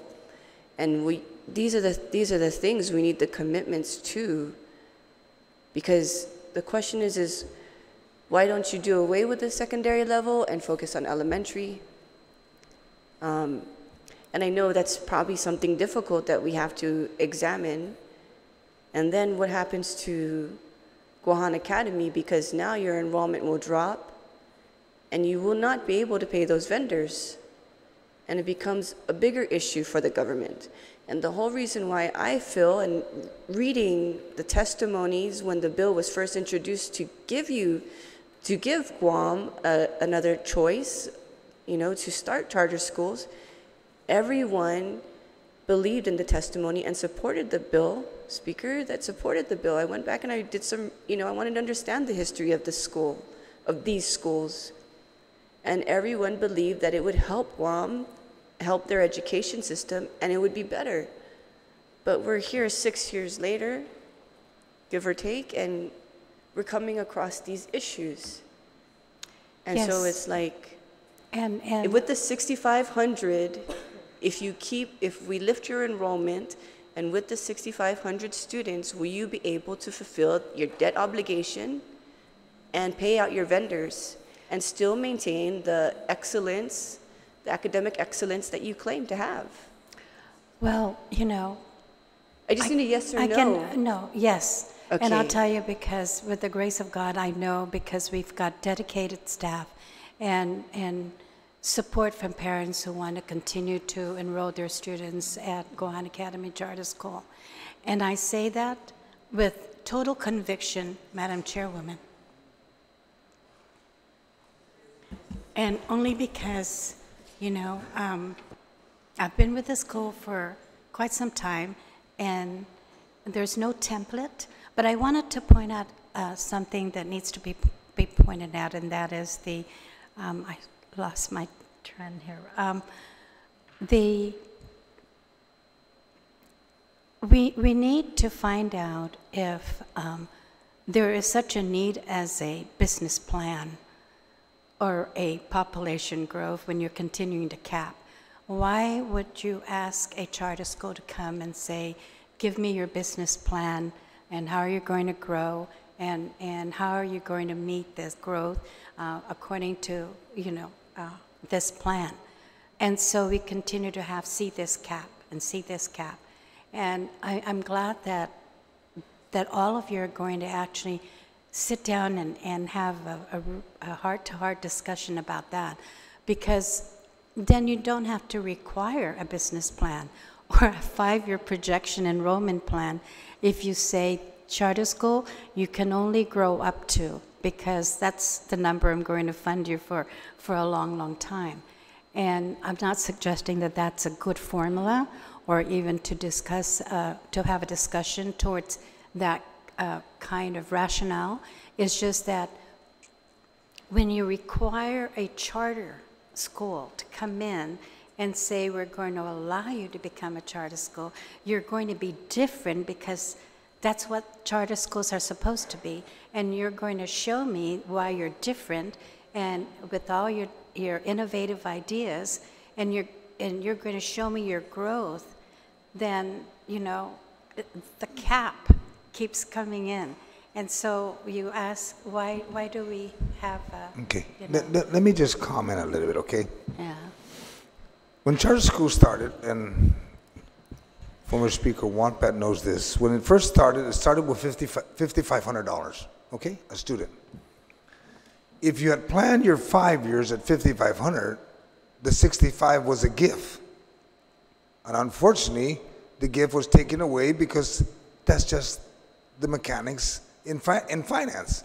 The Trump Act came to play, there's not Yes. enough money. Yeah. So when you went to 6,000, you should have been able to still manage with 5,500, because that is what your plan started out to begin with. Okay, so, and you know where I'm coming from. All the guys in numbers know where I'm coming from. Yes. Now, anything else other than that, you shouldn't have gone beyond it. And unfortunately, in the past budgets, you weren't informed up front. But you have been informed because we had an information hearing, and I did advise you, your ceiling's not going to go any higher. Try to work with that for now. If there was so much money, we wouldn't be so worried of UOG, GCC, or DOE. I mean, I've been approached by all the charter school folks, other than yourself, the other two. And 65 is something we're trying to figure out how we can get you to that point. Yes. But at least manage and work with 6,000. Because I don't approach me a couple of days ago and says, can we work with 65? He says, work with 6,000. We'll let you know real soon if we can find the 6,500. But to try to make it appear that we can't, politically, we campaign on education, trust me, I want to give you whatever you can get. And at the same token, at DOE. Because most of you came from DOE. So you know the hardship that's going on over there. And we bring up about accreditation, you're going to go to GCC and UOG. If they don't get the money because you want the money,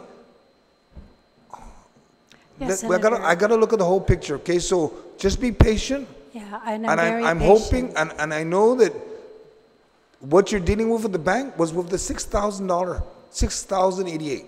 You weren't talking about $6,500 with the bank, because the bank would not have given you a loan or didn't talk to you about a loan. It's like every one of us when we go to the bank.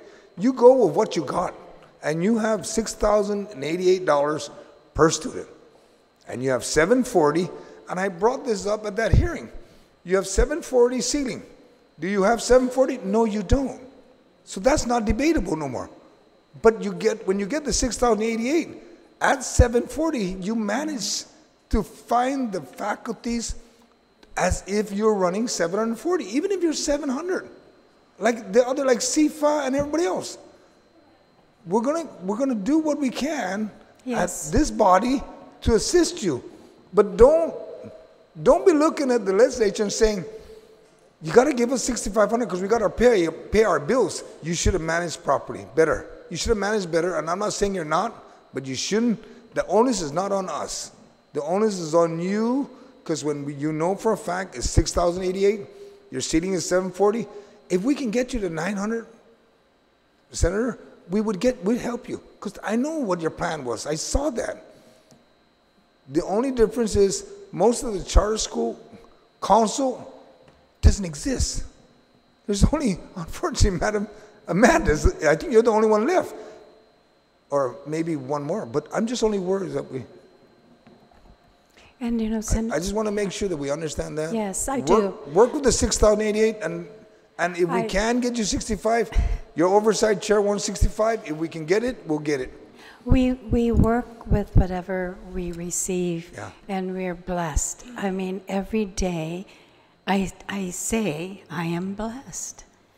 Yeah. And I can only say that we are blessed.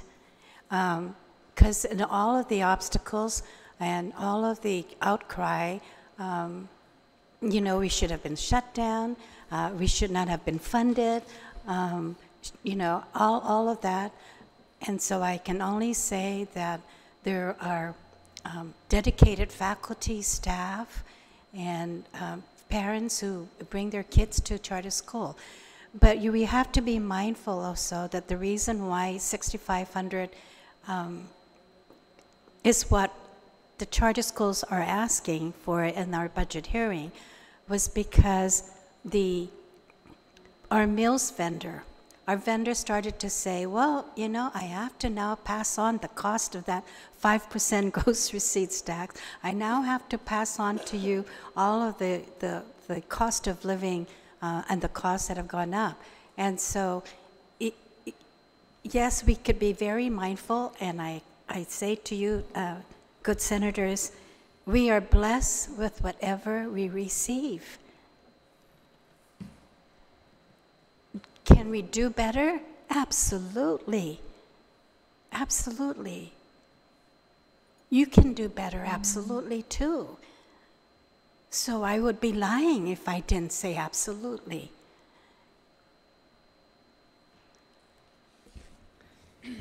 Thank you, Senator. It's a little bit different the way things work around here this term, right?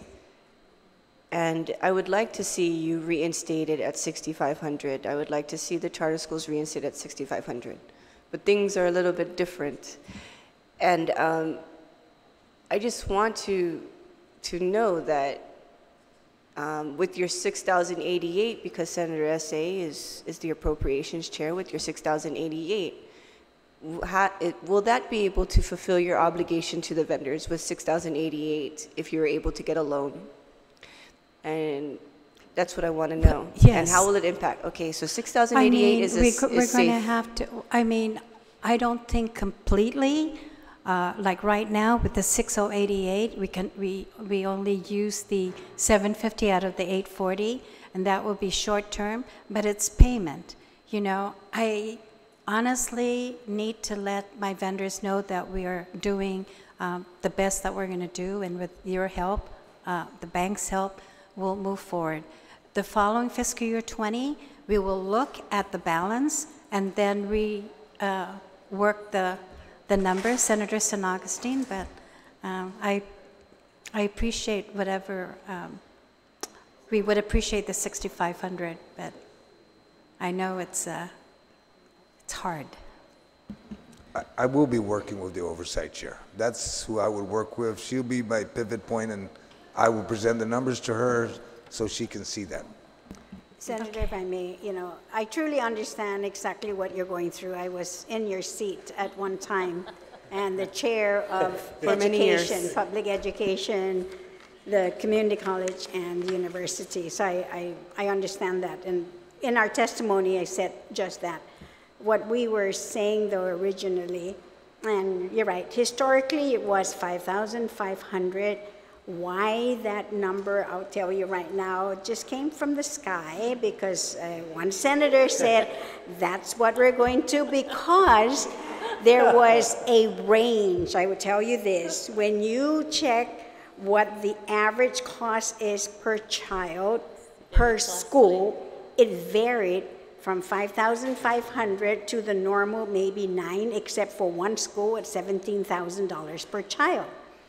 Then the following year, former speaker, of course, was asking DOE, and they kept saying, Senator, this is what it's costing us, $6,500 per child. And finally the speaker said, if that's what you're spending per child, then all the other charter schools should spend $6,500 per child. Now we understand, of course, the 6,088 because of the Trump tax, that you have to make that reduction. You have to increase taxes to recoup the loss there. And so we end up with 6,088. When we testified, we were saying then, when we were looking at the numbers, that if in fact DOE was going to get $34 million, that would be $11,800 per child. And so we're saying we want equity. But and except for Francis, who disagreed with me when I said, I understand your situation, so I'm not asking for $11,800, I'm asking for only $6,500. And he will still disagree with me because he wants to make sure that we get the same thing that DOE kids are getting. But trust me, we understand that. And the idea when I created the charter school law really was to actually show everyone that charter schools can be run efficiently, effectively, and yes, even cheaper. Because I understand the other added costs that DOE are required to do with the mandates, that those mandates are not applicable to us. And so that's why we're saying, yes, we can live with 6,500. We like to keep that, but we also understand, and I know the senator is laughing, but, yes, we'll work with what, of course, we give us. What are we going to do? We're going to work with it. Right. And we'll work on a plan as well to pay our vendors. Yes. Our former trustee, there was nothing on his mind, but constantly, I want to pay our vendors. We want to pay off our debts, and we do. We're not getting away, we're not going to say we're going to ignore this. We have another plan that we would like to even discuss, but we don't want to do it yet until we can flush it all out to make sure that it actually could work. And I think it could. We're coming up with the And plan. we'll share that with you later on too. Okay, I think there's a parent representative that wanted to speak. Is there a parent representative? Are you a parent? Excuse? Are you a parent? Yes, sir. Oh, okay, okay. You look really young. Hi. Oh, sorry. Good evening. My name is Janessa Corbis. I have 2 kids who attend Guahan Academy, a 6th grader and a 10th grader. When we had this meeting, I believe a year or 2 back, my testimonies in it was way different and more positive. When my daughter started at Guahan Academy, I turned in every document, and the most important document was her IEP documents. 3 months into the school year, my daughter's anxiety has been rising. Her asthma attacks have been more frequent and everything, so I'm wondering what's going on. So I did get in contact with Dr. Wampat, Mr. Vince Leon Guerrero, to try and figure out how all this was. So this document, we had just had an IEP meeting for my daughter, 3/20/19. This document is 8 pages from Guahan Academy versus public school, 18 pages. Very detailed, down to modifications, down to accommodations. So for months, this has been sitting in a filing cabinet. They told me I didn't turn it in. I said, yes, I did. I called Mrs. Geraldine Pablo, principal at Marshall Sablon. She said she personally had it delivered up as well. Finally, they opened the cabinets. It was misplaced. So my concern is, and I didn't really read the full article today, but I do understand where you senators are coming from as far as audit, as far as financial. Because I too myself wonder, where does the money go to? When the secondary campus was in threat, parents found out through the media, and that's why parents were so upset during that PTO meeting. I actually made front page. Certified teachers, my daughter, since she started last year, my daughter has been through more teachers than I believe, is it Elizabeth Taylor, has been through more husbands. Every week, my daughter would say, Mom, I have a teacher. 2 weeks later, Mom, I'm having another teacher. Mom, I have a TA. Mom, I have this. I have given full permission to the admin to inform subs, TAs, with my daughter's medical disabilities. My daughter's diagnosed with dyslexia and stigmatism. When we had our IEP meeting, her teacher, Mr. Hamley and Mrs. Pinton, had no knowledge whatsoever, but then it made sense to them. It made sense to them why my daughter was struggling so hard. I'm pulled in 2 directions. I have my little boy going to Marshall Sablon. I think that's the best decision I have ever made. He's reading. His teacher, Mrs. Labaton, is so great. I mean, he's at the pace that they're going, he's where he should be at. My daughter's turning 12 in June. Okay, and I know she knows that I'm not doing this to embarrass her. Are you both of your students currently now attending Guahan Academy Charter School? That's my daughter.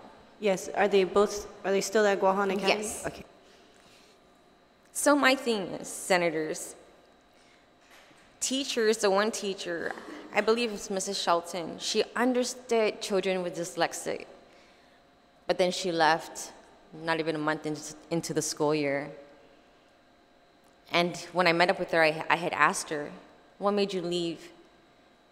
She said, I needed a stable paycheck. I needed benefits. She went back to GDOE. So for so long, I've been wondering, her IEP meeting, we were supposed to have back in November of last year. They told me that they needed to gather the data from all these teachers. But with the inconsistency, how were they going to gather this data? This is only 8 pages versus 18. It takes months to gather important data in order to help the child academically.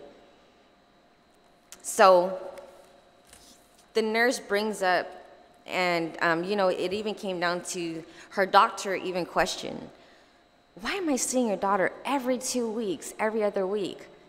I said, doctor, you have to go visit the school because I can't answer the question.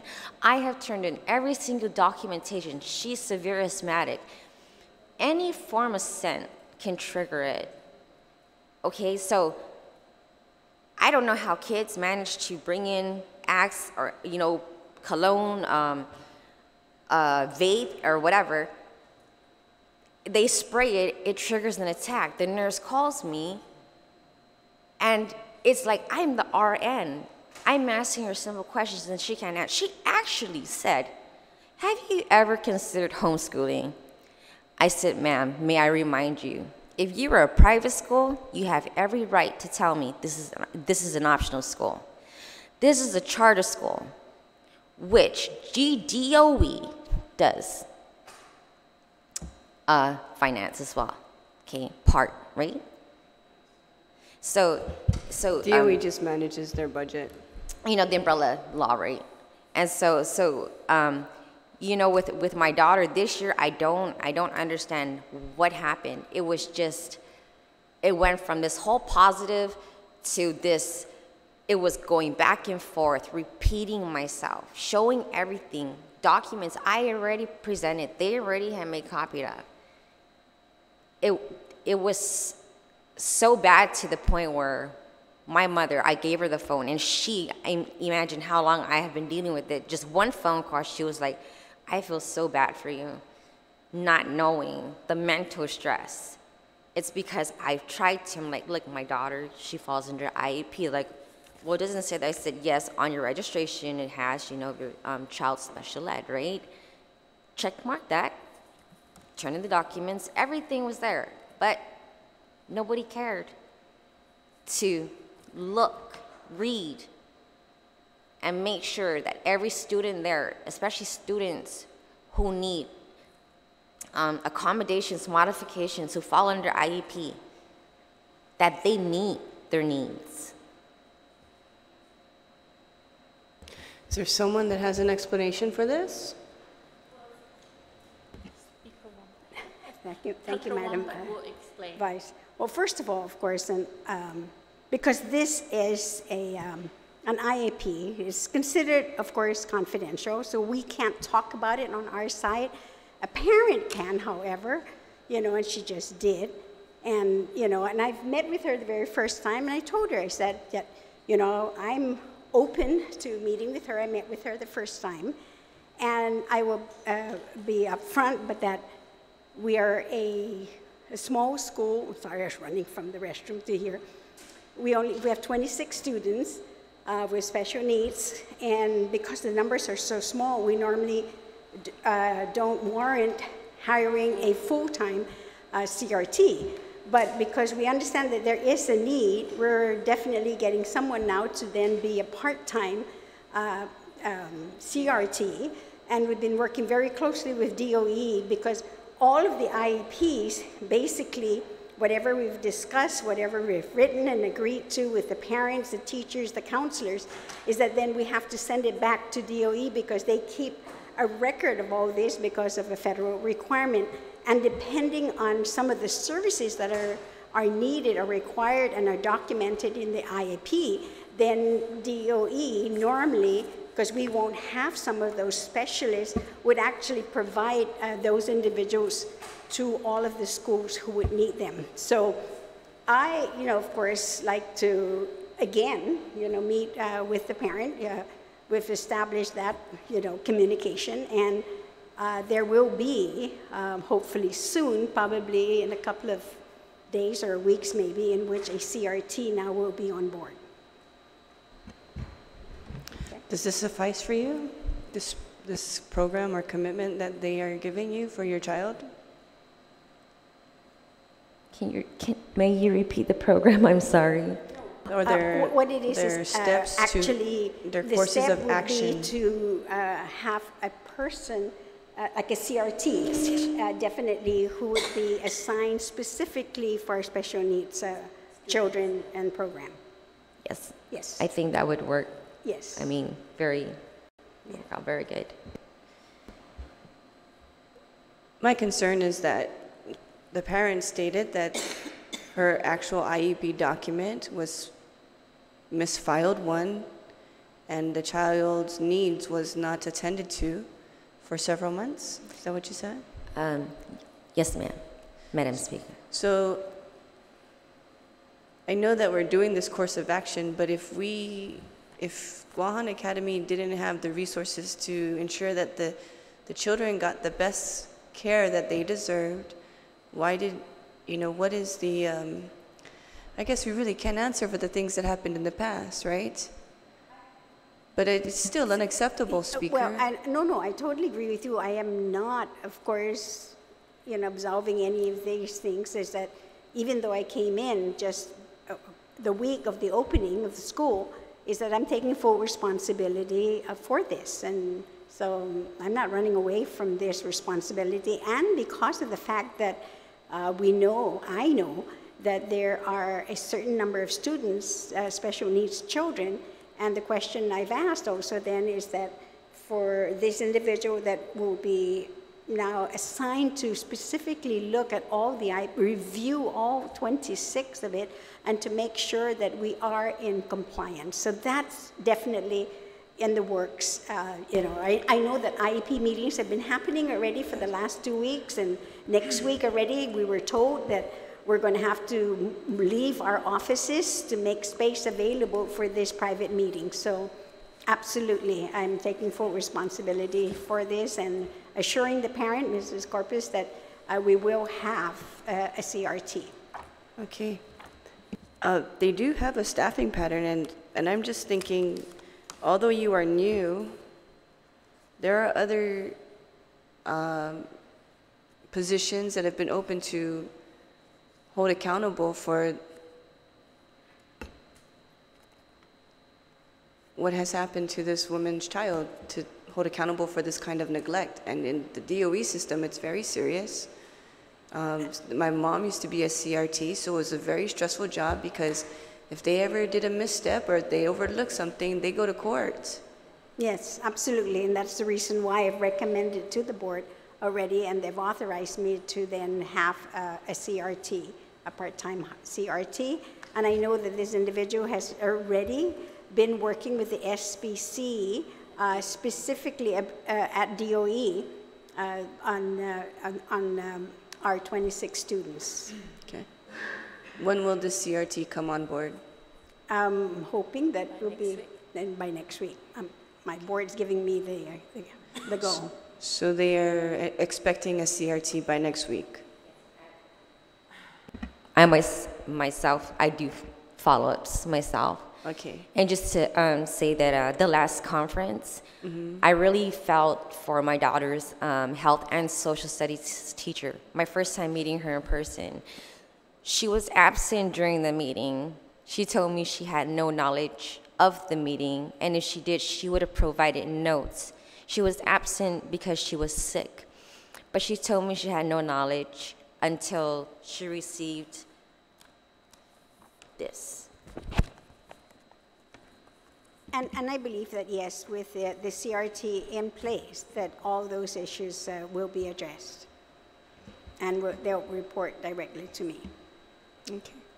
So thank you for coming forward and saying this note, because how can we improve if no one tells us, you know, our faults?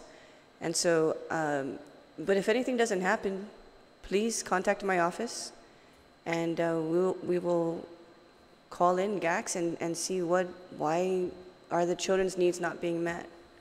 I don't know why it's not in place now. I don't know why that had to happen. I don't know the judicial ramifications of not having that for, you know, historically. But I just hope that, well, you're facing a lot of Challenges. issues. Not insurmountable and surely not impossible to resolve, so. And if you're not satisfied, you know, you need to also have written documentation of when you contacted these people, who you contacted, so that when you come forward and perhaps there's a greater concern that happens, you know who are the people that are going to be held accountable. Okay. Thank you. Thank you, Madam Speaker. Thank you. I appreciate you coming forward. Okay, do my colleagues have any questions or? Okay, I'd like to recess though, because we did request some additional documentation. And so we'll just recess this oversight hearing, perhaps till sometime next week. And we'll discuss the additional documentation that we will be receiving due to a pending timeline. Okay, thank you.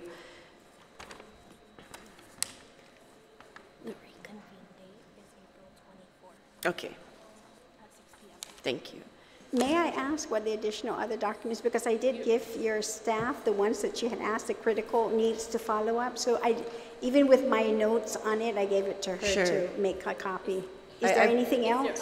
Yes, we wrote to the chairwoman for some of the documents, and so Okay. if we didn't receive those documents because there was a debate on the interpretation of the timeline that we requested those documents for. Oh, those, okay, yes, I Yeah. can provide those to you too, then the timelines. Yes, thank you, Okay, Speaker. real good, thank you. So the time is now 8:15. We will resume this oversight hearing on Wednesday, April 24, 2019 at 6 p.m.